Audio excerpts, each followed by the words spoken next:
Eh, Daniel 8, vamos a ver hasta donde el tiempo nos da. La visión del cardero y del macho cabrío. Aquí ya hay otra profecía, como vimos, estas dos profecías tienen como una secuencia, o sea, continúa. Después de la anterior, ahora continúa esta visión también, que él va a seguir describiendo los acontecimientos, ¿no? En el futuro. A ver, vale la pena fijarse al comenzar el estudio del capítulo 8 que si bien la primera parte de la profecía de Daniel, después de la sección que abarca la introducción, está escrita en caldeo o arameo, la segunda parte del 8 está en hebreo.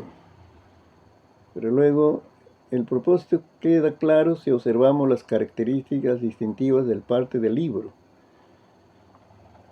El primer capítulo, los 4 primeros versículos del capítulo 2 están en hebreo, porque esta parte del libro ofrece el relato de la caída de Jerusalén y la cautividad real de los reyes, ¿no?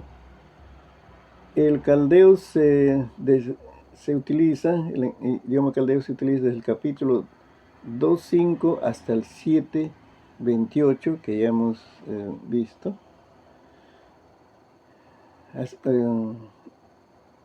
Porque lo que está considerando especialmente es el poder ejercido por los gentiles, los reinos del mundo y su gloria, mientras que Israel es secundario. Pero desde el capítulo 8 hasta el final del libro del Daniel, Israel ocupa el primer lugar, teniendo una posición cada vez más destacada al ir progresando la historia. El significado es que a pesar de que Israel debía desaparecer y ser absorbido por las otras naciones, y hasta el idioma de la nación odiada debería ser olvidada y convertirse en lengua muerta, ahí está la promesa, Jehová no se ha olvidado ni de su pueblo ni de su lengua. Y en el momento que él ha predestinado, su pueblo y su amada lengua natal ocuparán un lugar destacado ante los ojos del mundo. ¿Qué significa? Que el trato de Dios con Israel es muy particular. Por eso es que les ayuda a preservar su cultura, les ayuda a preservar su idioma, ¿no? Entonces ellos van a seguir con ese cuidado, esa protección de parte del Señor. Y las cosas que suceden a Israel nos están hablando de los planes y propósitos que Dios tiene para toda la tierra. Algunos maestros han dicho, ¿no?, que Israel es el reloj de Dios, como decir, marcando en cada sonido, cada minuto, qué Dios está haciendo para cumplir sus planes en esta tierra, ¿no? Entonces, eso es en cuanto al idioma, dicen que fue escrito. Ya vamos viendo entonces el texto, ¿no? ¿Qué nos dice Daniel 8, 1 y 2? Vamos a leer. En el año tercero del reinado del rey Belsasar, ahora estamos hablando ya del tercero. El capítulo 7 nos dijo en el año primero. ¿Qué pasó? Dice, el rey Belsasar dijo, me apareció una visión a mí, Daniel dice, ¿no? Me apareció una visión a mí. Daniel, después de aquella ocasión que me había aparecido antes. Vi en visión. Y cuando la vi, yo estaba en Susa, que es la capital del reino de la provincia de Elam. Vi pues una visión estando junto al río Ulai. ¿Qué está diciendo? ¿Dónde está ahora? En Susa, capital del reino. Ahí vemos ya dónde se encontraba. El 8.2. Aquí es la ilustración. Esto creo no está en sus libros. Esta ya la otra revisión que se está dando a este material, ¿no? En esta visión, Daniel se encontró a sí mismo en Susa, capital de Medo-Persa, el segundo imperio mundial.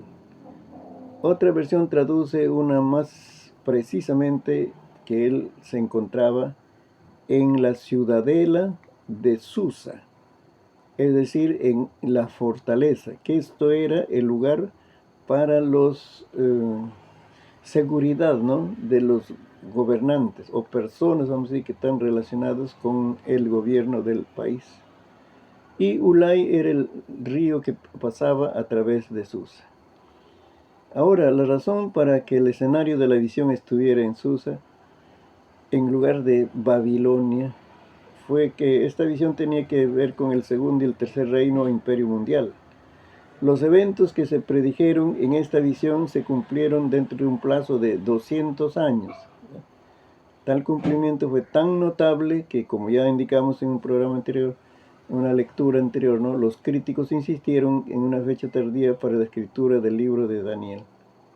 Es decir, ellos mantienen la opinión de que este libro fue escrito después, note eso, después de los eventos que había ocurrido. Entonces se trataba de un simple relato histórico. Este fue un intento para librarse del aspecto milagroso que resulta embarazoso para su sistema de interpretación. Es que hay un pensamiento cuando se lee la Biblia y entonces en la Biblia también pues, hay cronología. Dice, esta profecía fue escrito en tal año. Por ejemplo, aquí dice, ¿no?, en el tercer año del reinado de Daniel. Y lo ponen en años y luego se cumple esa profecía tan clarito, se cumple 200 años adelante. Entonces, los que no aceptan lo sobrenatural que es la profecía, dicen, ¿cómo se hace una profecía? Es su pensamiento de eso, ¿no? Dice, primero vemos la historia, se cumple aquí un evento y entonces después ya se le pone en un personaje histórico. 200 años antes, 300 años, ahí se le pone esas palabras. Entonces, primero es historia y luego es profecía. Así es la profecía, ellos dicen. Lo que están diciendo es, primero es el cumplimiento y después la profecía, porque no creen en lo sobrenatural. En cambio, nosotros sí creemos. Primero es la profecía, porque Dios conoce el futuro. Y el cumplimiento puede ser 200 años, 500, 1000 años, 2000 años más adelante, porque Dios conoce el futuro. Eso vas a encontrar en algunos libros, es ese intento de quitar el aspecto milagroso que hay en la Biblia. Y eso va a estar en algunos intelectuales, ¿eh? Intelectuales llamados teólogos, estudiosos de la Biblia, analistas del el lenguaje, ¿no?, el lenguaje de la Biblia, lo desmenuzan las palabras, ¿no?, en hebreo, en griego, pero como no creen en lo sobrenatural, entonces lo acomodan a su manera. Y al versículo 3, ¿qué nos dice? Y alcé los ojos y miré aquí un carnero que estaba delante del río y tenía 2 cuernos. Aunque los cuernos eran altos, uno era más alto que el otro, y el más alto creció después. Que indicó, dice, que el más alto creció después. En otras palabras, el cuerno que representaba a Media creció primero, cuando el general del ejército de Media destruyó Babilonia. Entonces, más tarde, los monarcas persas lograron predominio y mayor influencia sobre los medos y llevaron al imperio a una época culminante. Así que este carnero, con sus 2 cuernos, y uno de ellos más prominente que el otro, fue el imperio medo-persa, con su superioridad posterior de los persas. Eso es la alianza que hacían, ¿no?, por conquistar mayor territorio, tener más éxitos militares, hacían esas alianzas. Por eso uno de ellos creció más alto, ¿no? después, ¿no? Y el versículo 4 nos va a decir: vi que el carnero hería con los cuernos. Note ahí, dice, al poniente, al norte, al sur. Están los tres, oeste, norte y sur. Y que ninguna bestia podía parar delante de él, ni había quien escapase de su poder, y hacía conforme a su voluntad y se engrandecía. Aquí la explicación que nos dice: observemos las direcciones en las que se movía el carnero, este imperio, ¿no? Vi que el carnero hería, dañaba con sus cuernos al poniente, al oeste, al norte y al sur. Ahora, ¿por qué no dijo que estaba dirigido al oriente? Bueno, es que Persia estaba en el oriente y no realizó ningún avance posterior hacia el lejano oriente. Si ellos hubieran avanzado más hacia aquella dirección, habrían llegado hasta el mismo oriente donde se encontraban India y China. Sin embargo, los medos y persas proyectaron sus imperios en todas las demás direcciones. Este fue el imperio en que el capítulo 7 vimos representado por el oso, en la descripción de las bestias de la visión. Estos pueblos están motivados por un espíritu de conquista. Así es. Todos esos detalles nos están hablando, ¿no?, del imperio y sus particularidades que tenían cada uno de esos imperios en su avance de conquista. Pero el versículo 5 nos dice: mientras yo consideraba esto, he aquí un macho cabrío, subraye su macho cabrío, venía del lado del poniente sobre la faz de toda la tierra, sin tocar tierra. Y aquel macho cabrío tenía un cuerno notable entre sus ojos, ¿no? Mientras Daniel estaba admirado por el poder y la capacidad del carnero, desde más allá del occidente, llegó un macho cabrío moviéndose de forma imponente y con un destacado cuerno entre sus ojos. Este macho cabrío representaba a Grecia, los griegos, como podemos ver en el versículo 21 del mismo capítulo, y cuerno tipificaba a Alejandro Magno, su general, vamos a decir, sobresaliente de este imperio. Bajo el rey Jerjes, Persia intentó desplazarse hacia el oeste, pero desde el oeste llegó este macho cabrío que en la imagen de la visión avanzaba tan rápidamente que ni siquiera tocaba la tierra. Esto equivale a las 4 alas del leopardo e indica la velocidad con la que Alejandro desplazaba su ejército. ¿Ves? Vas a buscar algunos detalles de Alejandro Magno. Bastante joven entró en la vida militar, llamamos, pero también murió bastante joven, Alejandro Magno. Y Grecia, su característica, él conquistaba, pero influía su cultura. En esos países conquistados, influía su cultura a través del idioma. Así que lo que ellos hablaban, eso estaban absorbiendo la cultura de Grecia. Así es.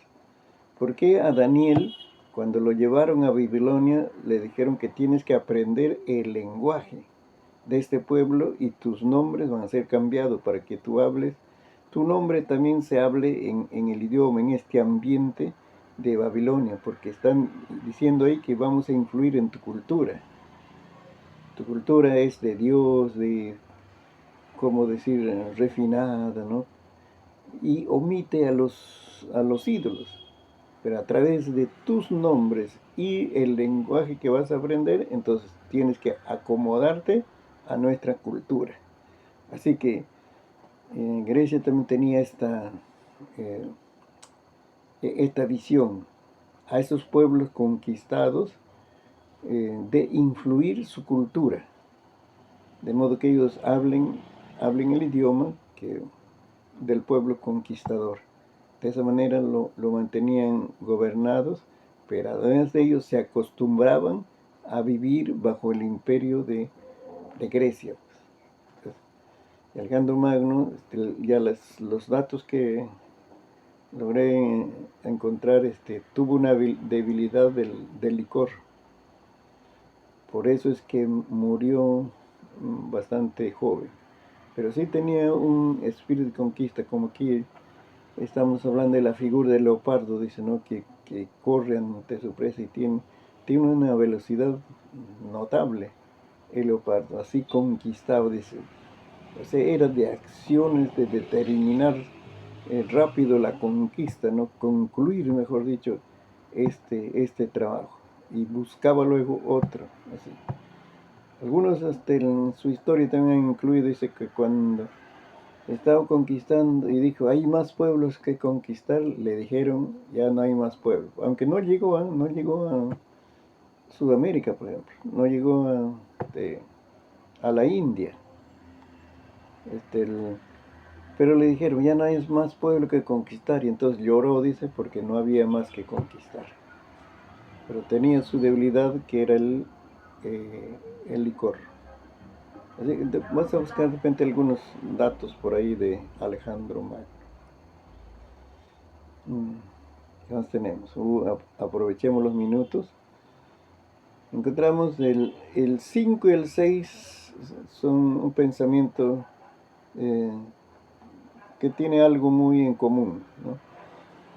Dice el versículo 5: mientras yo consideraba esto, he aquí un macho cabrío venía del lado del poniente, sobre la faz de toda la tierra, sin tocar tierra. Aquí el macho cabrío tenía un cuerno notable entre sus ojos, ¿no? Y vino hasta el carnero de 2 cuernos, y que yo había visto en la ribera del río, y corrió contra él con la furia de su fuerza. Son los 2 versículos que tienen algo muy en común. Otras versiones añaden una frase en el versículo 7 cuyo principio queda así: lo vi venir junto al carnero y enfurecido contra él. Este detalle añade viveza a la imagen e indica que lo atacó con gran furia y odio. Se lanzó contra él para destruirla.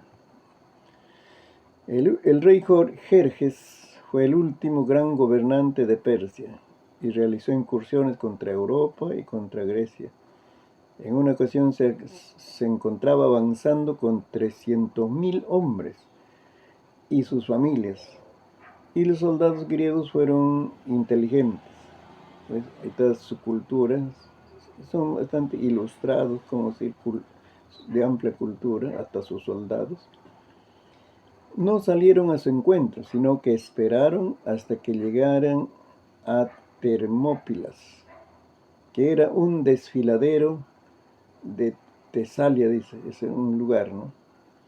Que consideraban un paso bastante estrecho, por lo cual no podía avanzar un gran ejército. Esto ya es propio de la naturaleza, esos desfiladeros. Es como un callejoncito que hay, pero hay unas rocas, un cerro, mejor dicho, a ambos lados. Y es el único camino para llegar a una ciudad, ¿no?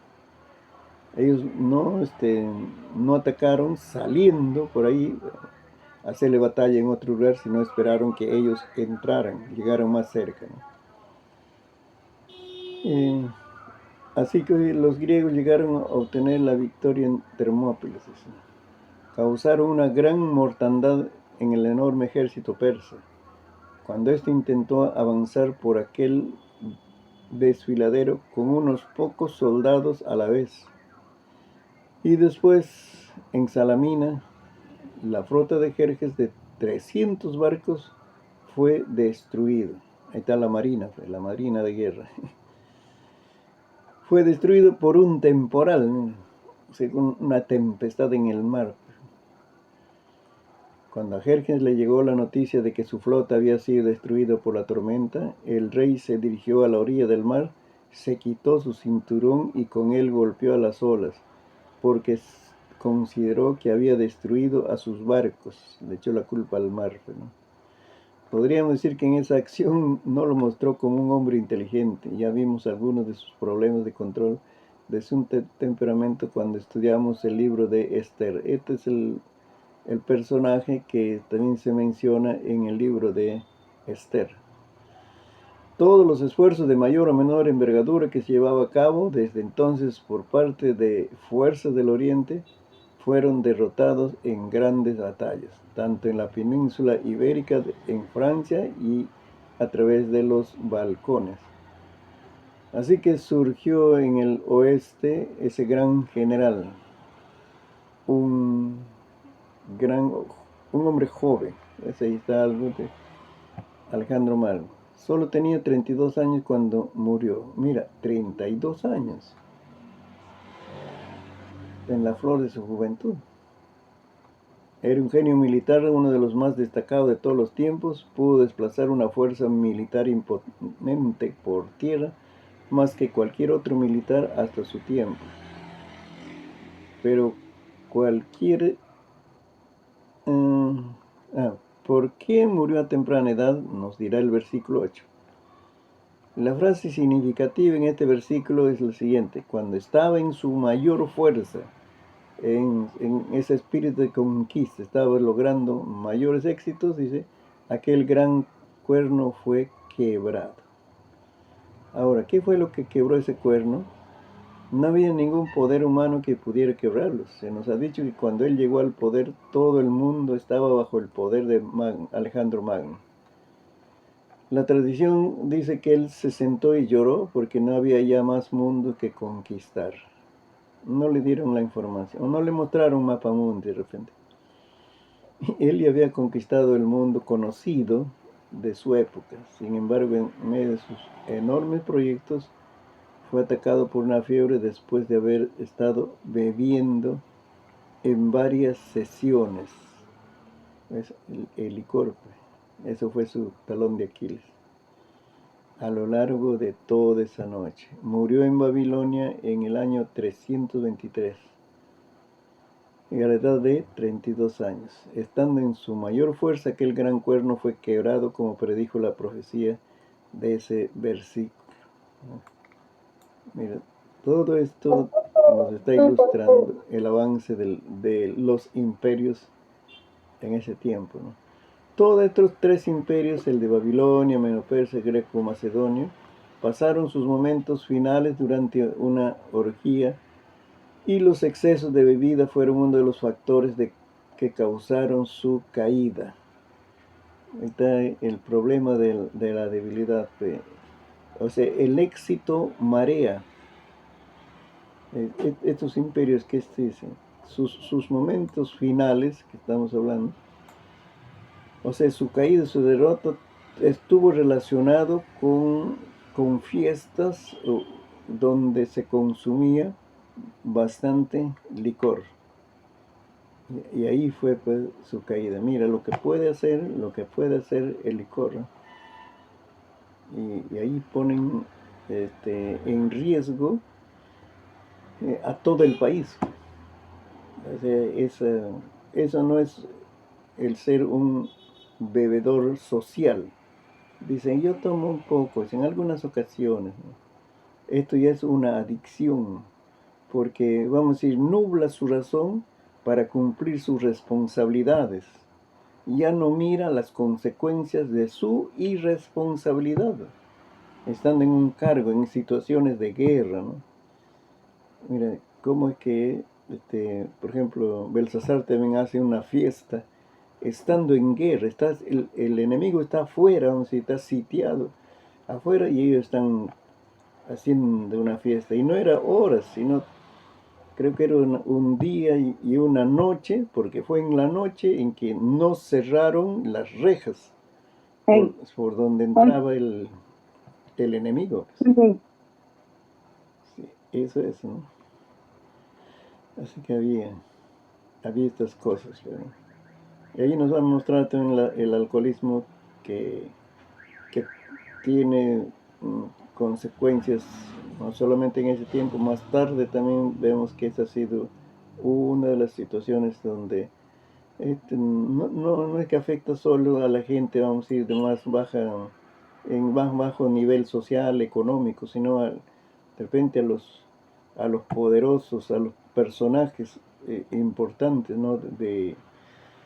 Su función, vamos a ir, es de seguridad para el país, pero este vicio ha afectado y ha debilitado a los países.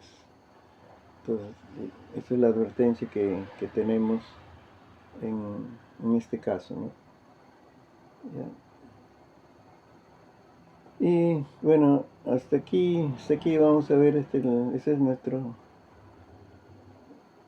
capítulo 8, pero luego vamos a verlo en adelante los siguientes versículos, ¿ya? Muy bien. Voy a dejar de compartir y nos ponemos de acuerdo cómo recuperamos la clase anterior. Si es una clase grabada o hacemos una clase más, porque ya estas semanas algunos maestros ya están despidiéndose de su curso. A nosotros nos faltaría, ¿dónde está el registro? Dos clases, ¿no? Para poder culminar nuestro curso.